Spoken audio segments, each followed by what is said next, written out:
सबको लगता है कि कॉन्फिडेंस में पावरफुल बनाता है, बट नहीं। असली पावर आती है स्किल एंड कैपेबिलिटीज से। जब आप एक्चुअल में स्किल्ड होते हो तो दुनिया को आपको देखने का नजरिया एंड आपको अपने आप को खुद को देखने का नजरिया एकदम चेंज हो जाता है। तो इसी पर्सनैलिटी डेवलपमेंट सीरीज के एपिसोड 3 में मैं आपको बताने वाला हूँ कि कैसे स्किल आपके फ्यूचर, आपकी पर्सनैलिटी एंड आपकी कैपेबिलिटीज को एकदम चेंज कर देती है, आपकी रेस्पेक्ट बढ़ा देती हैं एंड आपके लिए अपॉर्चुनिटीज खोल देती हैं। So let's start. This is video 3 of personality development series skills. हाँ, तो सबसे फर्स्ट बात करते हैं कि स्किल्स कैसे आपको रेस्पेक्ट एंड अपॉर्चुनिटीज दिलवाती हैं, कैसे आपको स्टैंड आउट करवाती हैं एक क्राउड में से। देखो, जब आप एक स्किल्ड पर्सन होते हो, ठीक है, अगर मैं अपनी बात करूँ तो मैं गिटार बजाता हूँ एंड मैं स्केचेस बनाता हूँ। अब मेरे को आपको ये बताने की या दिखाने की जरूरत नहीं है कि मैं स्केचेस बनाता हूँ। पीछे मेरे स्केच लग रहे हैं, दिखेंगे कि मैं स्केच बनाता हूँ। मेरे को तो मैं एक्सप्लेन करने की भी जरूरत नहीं है ना। तुम लोगों ने इवनली मेरे बोलने से पहले नोटिस कर लिया होगा। एक गिटारिस्ट कभी एक मार्केट में जाता है या फिर कभी भी एक आउटसाइड एरिया में जाता है एंड वहाँ पे जाके अपना गिटार प्ले करता है। ओके, सो क्या आपको उससे पूछने की जरूरत पड़ती है कि भाई आप एक गिटारिस्ट हो? नहीं, उसके गिटार प्ले करने का तरीका ही बता देता है कि वो एक गिटारिस्ट है, वो गिटार बजाता है। चाहे भले देखो आप हाथ में गिटार लेके बैठो, आप कितने भी कॉन्फिडेंट हो, बट आपको जब तक स्किल्स नहीं आती, जब तक आपको वो गिटार प्ले करना ही नहीं आता, तब तक आप स्किलफुल नहीं रहोगे एंड बिना स्किल के कॉन्फिडेंस किसी काम का नहीं है। सेकेंड, क्यों लोग एक ही जगह पर अटके रह जाते हैं एंड नई स्किल्स नहीं सीख पाते?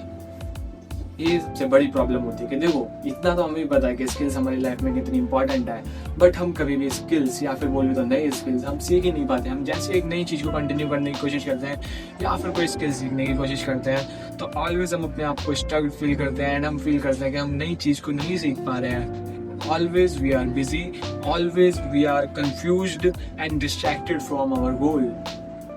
तो देखो, ऐसा इसलिए होता है क्योंकि जितने भी लोग हैं ना, वो मोस्टली क्या करते हैं, वो या तो फास्ट रिजल्ट्स के पीछे भागते हैं या फिर वो कई सारी चीज़ों के पीछे भागते हैं, like multiple goals, multiple skills, है ना। जब आप चाहते हो कि आप किसी भी स्किल को जल्द से जल्द 1 महीने में, 1 हफ्ते में, 2 हफ्ते में अचीव कर लो, दैट्स नॉट पॉसिबल। क्योंकि आप किसी भी स्किल को 1 हफ्ते या 1 मंथ के टाइम पीरियड में अचीव कर ही नहीं सकते हो। आप किसी भी स्किल में मास्टरी करने के लिए एटलीस्ट उसे 5 से 6 महीने तो देने ही पड़ते हैं, मिनिमम 3 मंथ्स। ये एक एक्चुअल टाइम है जो आपको स्किल को मास्टर करने के लिए देना ही पड़ेगा, ठीक है। 3 मंथ तो ये एक मिनिमम टाइम है, इतना तो आपको देना ही पड़ेगा। एटलीस्ट एक बिगिनर बनने के लिए भी आपको 3 मंथ तो सीखना ही पड़ेगा, ठीक है। सो कभी भी फास्ट रिजल्ट्स के पीछे मत भागो। And second, distracted. कई लोग क्या करते हैं, वो 3-4 हॉबीज या 3-4 गोल्स या 3-4 स्किल्स एक साथ पकड़ लेते हैं कि I will learn singing, I will learn drawing and I will learn communication, I will learn fantastic English. But ना तो उनकी इंग्लिश अच्छी हो पाती है, ना वो गिटार बजाना सीख पाते हैं, ना वो ड्राइंग बनाना सीख पाते हैं एंड ना ही तो वो अपनी कम्युनिकेशन स्किल्स को इम्प्रूव कर पाते हैं। क्यों? क्योंकि उन्होंने 4-5 गोल एक साथ पकड़ रखे थे। सो इसी से आता है हमारा point number 3, learn 1 skill at a time. देखो, स्किल सीखने का जो सबसे बेस्ट रूल होता है वो होता है कि तुम एक बारी में सिर्फ एक स्किल लो एंड उस एक स्किल के ऊपर अपने आप को रेडी करो। एक ही स्किल के ऊपर, लाइक समझो ये तुम्हारा रोड है एंड उसके ऊपर ही गाड़ी चलाओ। अगर तुम बार बार लेन्स चेंज करोगे, बार बार रोड चेंज करोगे, तो तुम्हें ऑलवेज अपनी डेस्टिनेशन पे पहुंचने के लिए लेट होगा, है ना। सो ऑलवेज एक स्किल पकड़ो एंड उसके ऊपर बने रहो। एटलीस्ट उसको कम से कम 6 महीने दो, 1 साल दो। जब तुम्हारी वो स्किल इम्प्रूव हो जाए, जब तुम्हें लगे कि हाँ कि मैंने इसमें एक नॉर्मल लेवल पे आ चुका हूँ, मैं एक अच्छी खासी मास्टरी हासिल कर ली है कि अब मेरे को और स्किल इम्प्रूव करने की जरूरत नहीं है इसके आगे, I am at average intermediate level, तब तुम चेंज कर सकते हो। बट हाँ, अगर तुम्हें और अच्छे लेवल पे जाना है तो ऑफ कोर्स सीखते रहो, बिकॉज स्किल के अंदर कोई परफेक्ट नाम की चीज़ नहीं होती। You can always be improving your self, keep improving your self and always be behind of someone. Okay, there is always big shark in the ocean. How skill change your respect and opportunities.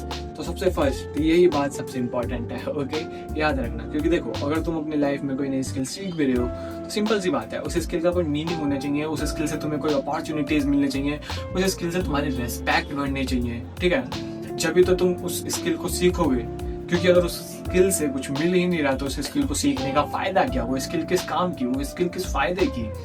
मैं आपको ये चीज एकदम एक best example के साथ समझाता हूँ। एक जॉब में, ठीक है, समझो एक इंजीनियर की जॉब है, ओके, लाइक किसी भी कंप्यूटर ऑपरेटर की जॉब है, एंड आपको एक दो पर्सन है जो इंटरव्यू देने गए हुए हैं, एंड फर्स्ट आप हो जिसे अच्छा खासा कंप्यूटर चलाना आता है, बहुत अच्छी खासी नॉलेज है कंप्यूटर की, एंड एक सेकंड पर्सन है जिसे बहुत बेसिक नॉलेज है या फिर जिसके पास कंप्यूटर ऑपरेटिंग स्किल्स ही नहीं है। तो वो जॉब किसको मिलेगी? तुम्हें। अपॉर्चुनिटीज खुली, ठीक है, like you know singing, okay, and you know how to play guitar. तुम फ्यूचर में अपना कोई सॉन्ग बना सकते हो या फिर तुम कहीं पे जैमिंग कर सकते हो publicly, and you will learn a lot bro. तुम स्केच बना के स्केचेस सेल कर सकते हो, तुम अपने पेड कोर्सेज बना सकते हो, तुम दूसरों को चीजें सिखा सकते हो, तुम यूट्यूब पे वीडियो बना सकते हो, एंड मैनी मोर थिंग्स भाई। एंड रेस्पेक्ट कैसे बढ़ती है? देखो सिंपल सी बात समझो, दुनिया सिर्फ उसको रेस्पेक्ट करती है जो या तो बेटर हो या फिर अपने गोल को लेकर कंसंट्रेटेड हो। विराट कोहली भाई, वो बंदा सबसे बेस्ट एंड सबसे स्किल्ड क्रिकेटर है, दुनिया उसकी रेस्पेक्ट करती है। रोनाल्डो, मैसी, ठीक है, धोनी, कई सारे ऐसे स्किल्ड पर्सन है जिनकी पूरी दुनिया रेस्पेक्ट करती है। क्यों? क्योंकि वो अपने फील्ड में, वो अपनी हॉबी में, वो अपने गोल में, वो अपनी स्किल में एकदम स्किल्ड है, एकदम प्रोफेशनल है, एकदम टॉप लेवल पे है। तो कोशिश करो कि तुम्हारा कोई गोल हो जिसके पीछे तुम भाग रहे हो, ना तुम अंधाधुंध यहाँ वहाँ नहीं भटक रहे हो। So this is for the video, and always याद रखना, पर्सनैलिटी से कभी भी पावर एंड रिस्पेक्ट नहीं मिलती, आपको रेस्पेक्ट एंड पावर मिलती है आपकी कैपेबिलिटीज से। So this is for the video, sayonara दोस्तों।